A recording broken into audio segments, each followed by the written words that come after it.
మా ప్రయాణం, మా యాత్ర హర హర మహాదేవ శంభో శంకర. ముప్పారం నుండి 23వ తారీఖు సెప్టెంబర్ 2025 మంగళవారం రోజున పొద్దున 4 గంటలకు ప్రయాణం మొదలు. హన్మకొండ కరీంనగర్ రోడ్డు మీదుగా కొండగట్టుకు 8 గంటలకు చేరుకున్నాం. ప్రణామం ప్రణామం.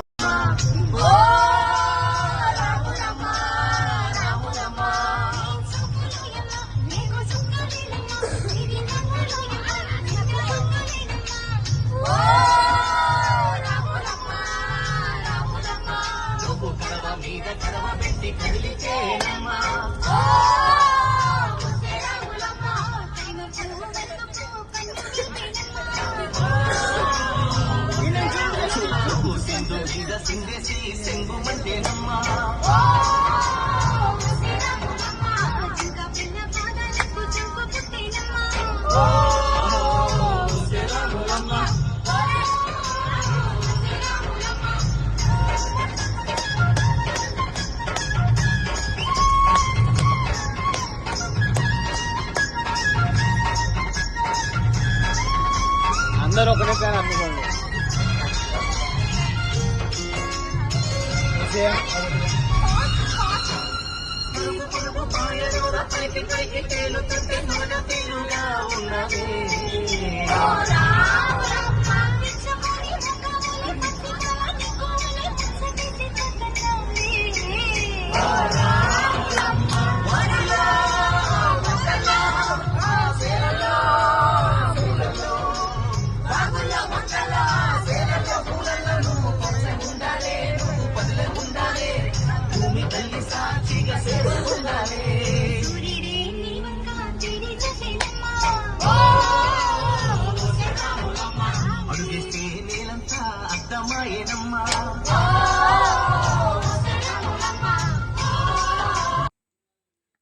కొండగట్టు అంజన్న దర్శనం అనంతరం ప్రయాణం జ్ఞాన సరస్వతి ఆలయం బాసర వైపు కొనసాగింది.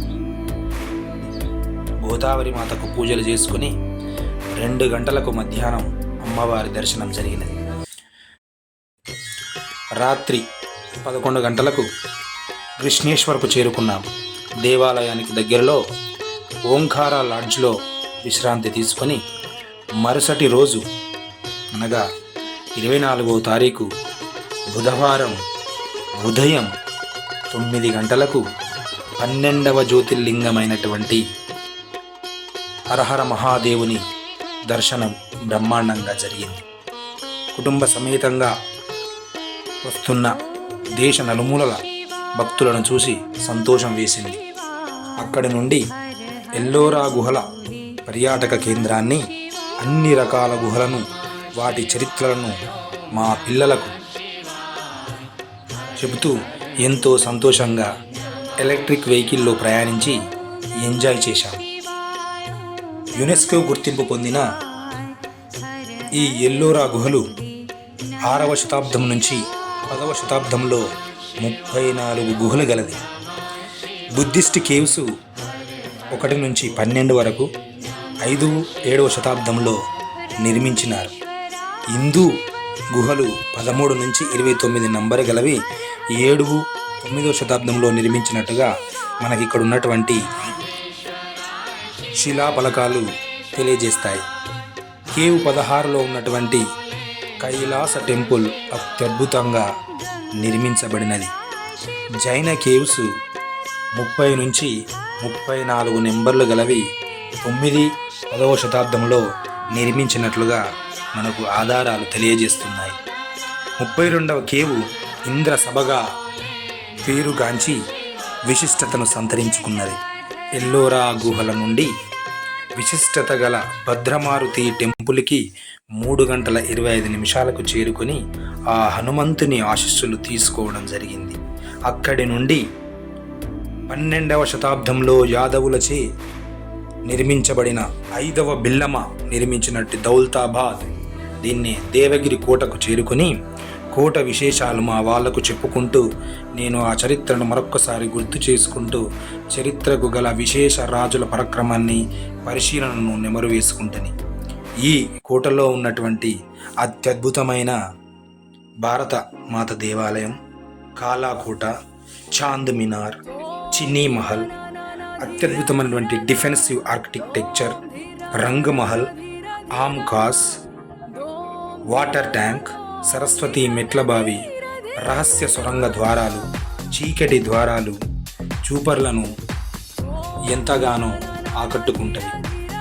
పోర్టు చుట్టూ అత్యద్భుతంగా కాలువలు నిర్మించి శత్రు దుర్భేద్యమైనటువంటి ఈ కోటను ఆక్రమించడంలో అప్పుడున్నటువంటి ఆ శత్రువులకు ఇబ్బందిగా మారేటిది.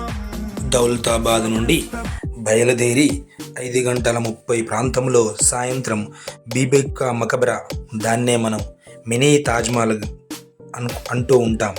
మా ప్రయాణం అక్కడి నుండి షిరిడీ మీదుగా ప్రయాణం కొనసాగింది. సాయంత్రం 9 గంటలకు చేరుకొని 2 రూములు సాయి భక్త నివాసులో తీసుకొని విశ్రాంతి తీసుకున్నాము. మరుసటి రోజు 25వ తారీఖు గురువారం షిరిడీలో దర్శనం 11:30 జరిగినది. అనంతరం అన్నదానంలో భోజనం అందరము చేశాం. షిరిడీ దర్శన అనంతరం సాయంత్రం 4:30కి మా ప్రయాణం శనిసింగాపూర్కు వెళ్ళాము. శనీశ్వర పూజ 6:30కి పూర్తి చేసుకున్నాం. షిరిడీకి తిరిగి వచ్చి షిరిడీలో బస చేశాము. మా వాడవాళ్ళు అందరూ షిరిడీలో బ్రహ్మాండంగా షాపింగ్ చేశారు, ప్రసాదాలు అన్నీ తీసుకున్నారు. మరుసటి రోజు 26వ తారీఖు శుక్రవారం షిరిడీ నుండి 7 గంటలకు ఉదయం బయలుదేరి 10:30 ముక్తిధామ్ సీతారాముల దర్శనం జరిగినది.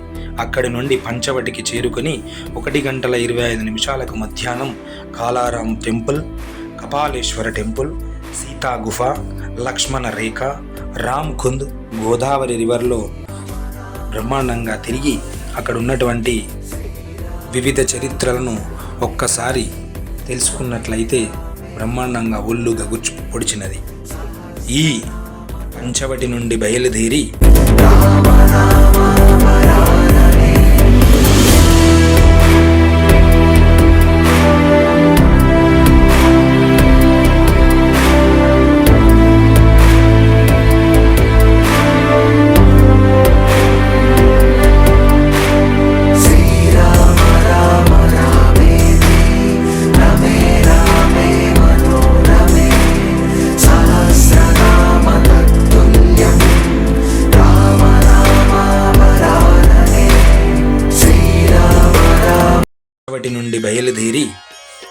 మూడవ పేష్వా బాలాజీ బాజీరావు 1740 సంవత్సరంలో, తదనంతరం అబ్జిత్ భాయ్ హోల్కర్ 1789లో దీన్ని రెనోవేట్ చేసినట్లుగా మనకు అర్థమవుతున్నది.